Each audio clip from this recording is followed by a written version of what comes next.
Lionel Messi Argentina ফুটবলের প্রতীক, বিশ্ব ফুটবলের কিংবদন্তি। কিন্তু কী হবে যদি মেসি না থাকেন? আর্জেন্টিনার লাইন আপ কেমন দেখাবে?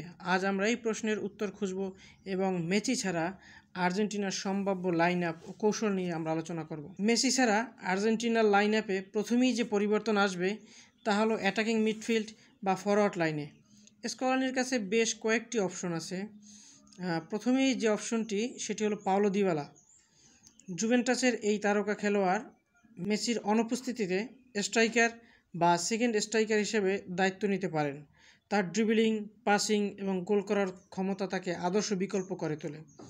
লাউতারো মার্টিনেজ, ইন্টার মিলানের এই স্ট্রাইকার তার গোল করার ক্ষমতা এবং ফিনিশিং দক্ষতার জন্য পরিচিত।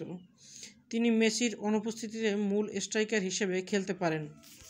জিওভানি লো সেলসো, 4-এ আছে নিকোলাস গঞ্জালেস।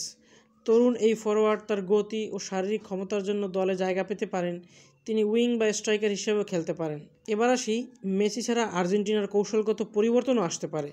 স্কলানি হয়তো 4-3-3 বা 4-2-3-1 ফরমেশন ব্যবহার করতে পারেন, যেখানে মিডফিল্ডে বেশি সংখ্যক খেলোয়াড় রাখা হবে সৃজনশীলতা এবং বল নিয়ন্ত্রণের জন্য। ডিফেন্সিভ সলিডারিটি, লিওনেল স্কলানি সবসময় শক্তিশালী ডিফেন্সের উপর জোর দেন। মেসি ছাড়া দল হয়তো আরও বেশি সংহত এবং